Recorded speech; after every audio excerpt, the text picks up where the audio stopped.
Hi, welcome back to another video, and this is part 2 of our Skoda Fabia project that we got from Co-Parts. I'm Pete Austin, and this is all about cars.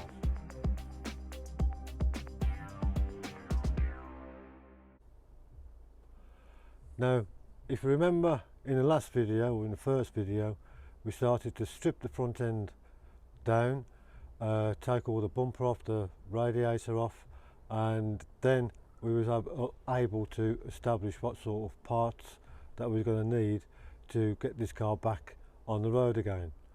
Now this video is all about what we're doing, what parts we've actually got, and how we're going to fit them, and also where we go from here.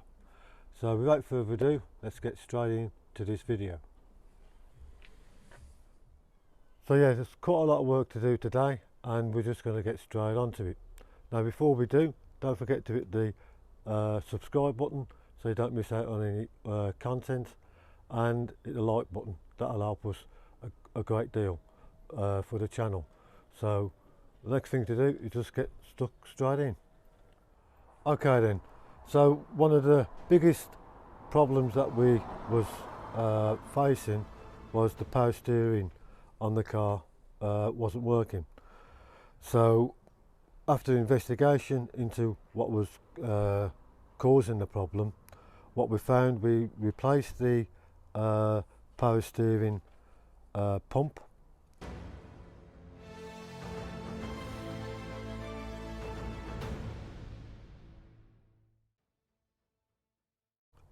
When we put that, fitted that, the power steering still didn't work, and the reason for that was this.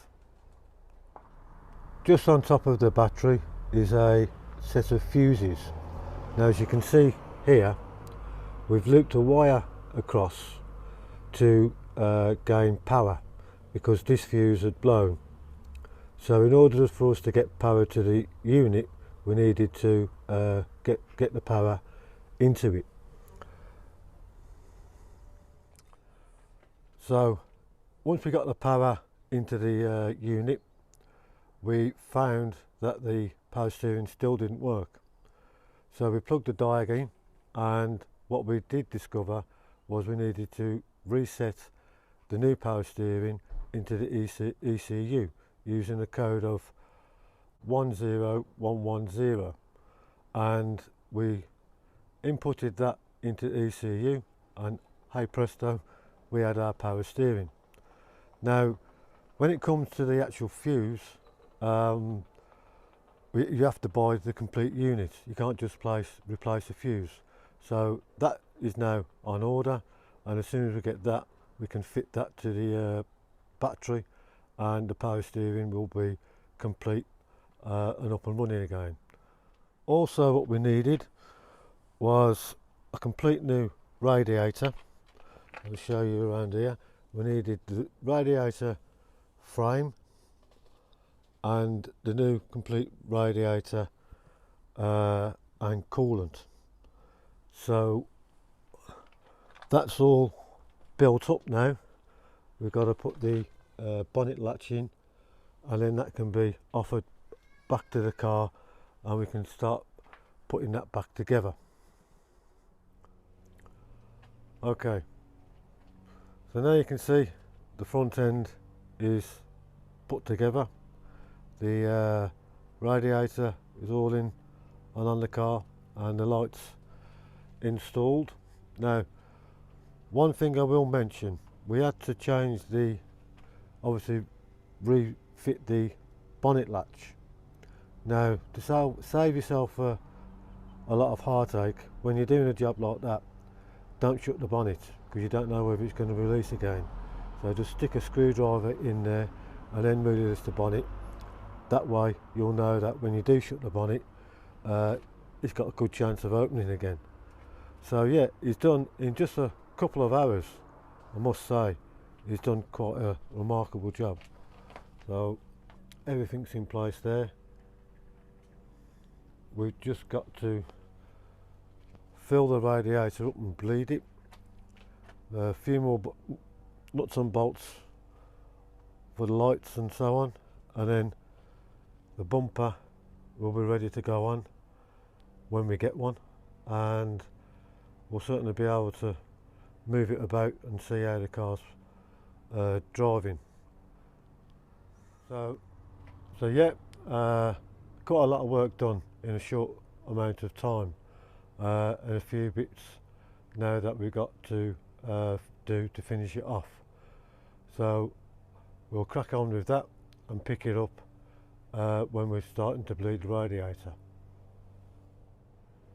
Right, so as my son was going to crack on with the car and get stuck in putting it back together, I thought I'd put the camera on the tripod and put it on time lapse. Nip in, have a cup of tea, come out, see where he's up to. Now, unfortunately, I did the cardinal sin and I didn't check the battery, and he's put it back together, well, a lot of it back together, and we didn't film it on the time lapse. Now, when I suggested, oh, you'll have to take it apart so I can film it again, that didn't go down too well, as you'd expect. So I won't tell you exactly what he said, I couldn't repeat that on camera. So what we'll have to do is we'll pick it up and I'll show you exactly where we are and where we are with the car at this moment in time. Right, this is where we are now with the car. Radiator's on, we've put the water and the coolant into the radiator, started to bleed the radiator and get the heater in the car up to temperature. So that's all working nice now, so that's a big plus. We've just got to obviously get a new bumper, and the reason the old bumper is on is because we need to get this car up on the ramp down to the garage. So for now we've put this bumper on while we're waiting for the new one to arrive, so we can get the car on the ramp, because there seems to be some issue with the exhaust blowing. So we need to get it up on the ramp, get underneath, find out what's going on, fix that, and while we're under there we'll have a good look around the car, underneath the car, and make sure everything is as good as it should be. So that's where we are at this moment in time, and I'll just show you, I'll grab the camera now and show you inside the engine bay. Right then, so the engine's ticking over nicely, coolant seems to be settled now and everything's looking good. No oil leaks, no leaks from the hoses or anything like that. You can hear that exhaust, and like I say, we need to get that sorted and looked at and put right. So here I am in the car. I thought I'll show you the dashboard, that there's no lights or anything flashing up that you don't want. Just bear with me. As you can see, all looking good, looking really good.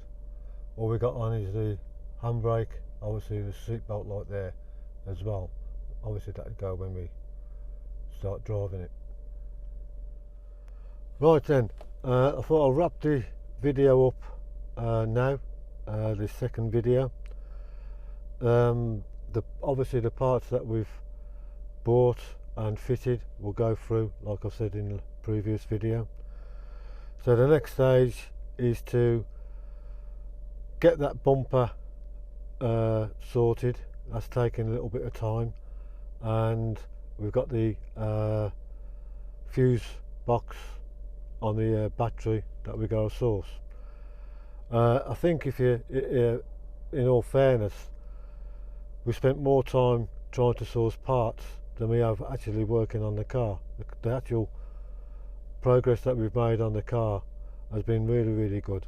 It's just the waiting or finding the right part to do the job, and now we're waiting on the bumper, and there's a horn as well that we need to source, and we need the fuse board.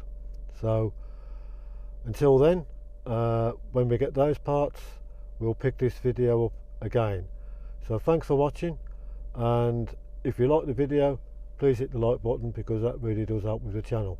And I'll see you guys in the next video. So thanks for watching.